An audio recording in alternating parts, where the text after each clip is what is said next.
ने मोदी से कहा, भारत के लिए हम पीछे हटने को भी तैयार हैं। पुतिन मोदी से बोले, यूक्रेन के लोग भी तिरंगा को ढाल बना रहे। तिरंगा देखते ही रूस की सेना भारतीय बच्चों को सुरक्षित बॉर्डर पार करा रही। अभी जो आपने सुना और जो देखने जा रहे हैं वो 16 आने सच है। देर रात चंद घंटे पहले पुतिन और मोदी की करीब 29 मिनट तक फोन पर बातचीत हुई है। मोदी के इस फोन कॉल के बाद पुतिन ने जो किया वो भारत और रूस की सालों पुरानी दोस्ती को और मजबूत कर देता है। पुतिन भारत के लिए क्या से क्या कर सकते हैं। रूस की सेना ने भारत के बच्चों और लोगों के लिए यूक्रेन में 6 घंटे का सेफ पैसेज दिया। रूसियों ने उन इलाकों को फिलहाल छोड़ दिया जहां भारत के बच्चे फंसे हैं। रूसियों की मदद से भारत के छात्रों को यूक्रेन के पश्चिम सीमा की तरफ भेजा जा रहा। वैसे आप क्या सोचते हैं भारत और रूस की दोस्ती पर नीचे कमेंट बॉक्स में जरूर बताएं।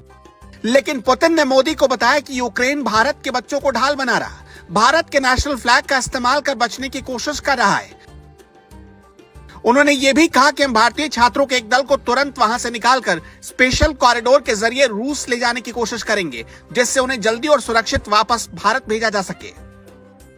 खबरों के मुताबिक खार्किव मेट्रो स्टेशन में 300 से ज्यादा भारतीय कर्फ्यू की वजह से फंसे हुए हैं। पीएम मोदी और रूसी राष्ट्रपति पुतिन के बीच हुई बातचीत के ठीक बाद रूसी मंत्रालय ने यूक्रेन सरकार पर भारतीय छात्रों को बंधक बनाने का आरोप लगाया है। खार्किव रूसियों के कब्जे में आ चुका है। ऐसे में अब भारतीय छात्रों को खरोच तक नहीं आएगी, यह उम्मीद बढ़ गई है। रूसी रक्षा मंत्रालय का दावा है कि यूक्रेन की ओर से रूसी टैंकों को रोकने के लिए भारतीय छात्रों का इस्तेमाल किया जा रहा है। गौरतलब है कि पीएम मोदी और रूसी राष्ट्रपति व्लादिमीर पुतिन के बीच यूक्रेन युद्ध के बीच ये दूसरा मौका है जब बातचीत हुई है। जंग के दौरान पहली बार जब पीएम मोदी ने पुतिन से बात की थी तब उन्होंने यूक्रेन में फंसे भारतीय छात्रों को सुरक्षित निकालने पर जोर दिया था। अभी तक यूक्रेन से 17,000 भारतीय स्टूडेंट निकाले गए। एयर इंडिया से काम नहीं बना तो भारतीय वायुवीरों को लगाया गया। हरक्यूलिस और ग्लोब मास्टर को भी लगाने की तैयारी है। मोदी और पुतिन के बीच एक हफ्ते के भीतर हुई ये दूसरी बातचीत है। पहली बार दोनों नेताओं के बीच 25 मिनट तक बातचीत हुई थी। इसी बातचीत के बाद यूक्रेन के हर ताजा हालात की जानकारी भारत को रूसी दूतावास की तरफ से मिल रही थी और उसी जानकारी के आधार पर भारत अपने लोगों के लिए एडवाइजरी जारी कर रहा था। यानी ये साफ है कि रूस भी नहीं चाहता कि भारत के लोगों को कुछ हो।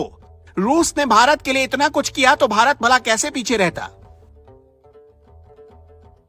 संयुक्त राष्ट्र महासभा के एक प्रस्ताव में भारत ने हिस्सा नहीं लिया। इस निंदा प्रस्ताव के पक्ष में 141 सदस्यों ने वोटिंग की।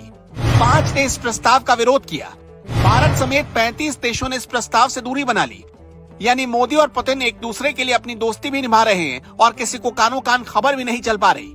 वैसे आप क्या सोचते हैं रूस और भारत की दोस्ती पर?